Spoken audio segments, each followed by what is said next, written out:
कराची सब्जी मंडी के करीब मुसल्लह डकैती, पेट्रोल पंप मालिक जख्मी, 75 लाख लूट लिए गए।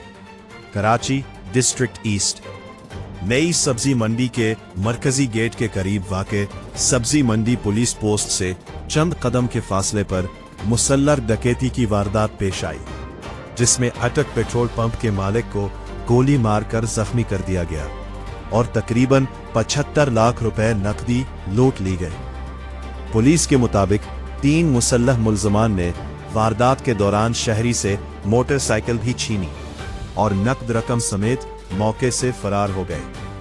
जख्मी शख्स को फौरी तौर पर अस्पताल मुंतकिल कर दिया गया है, जहां उसकी हालत के बारे में मजीद मालूमात हासिल की जा रही है।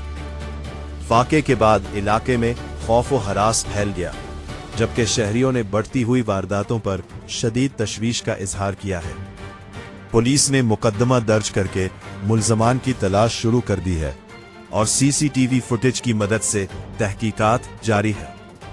दूसरी जानिब कारोबारी हलकों का कहना है कि इस तरह के वाक़यात से सरमायाकारों और ताजिर बरादरी में अदम तहफ़्फ़ुज़ बढ़ रहा है, जिससे शहर में कारोबारी सरगर्मियां मुतासिर होने का खदशा है।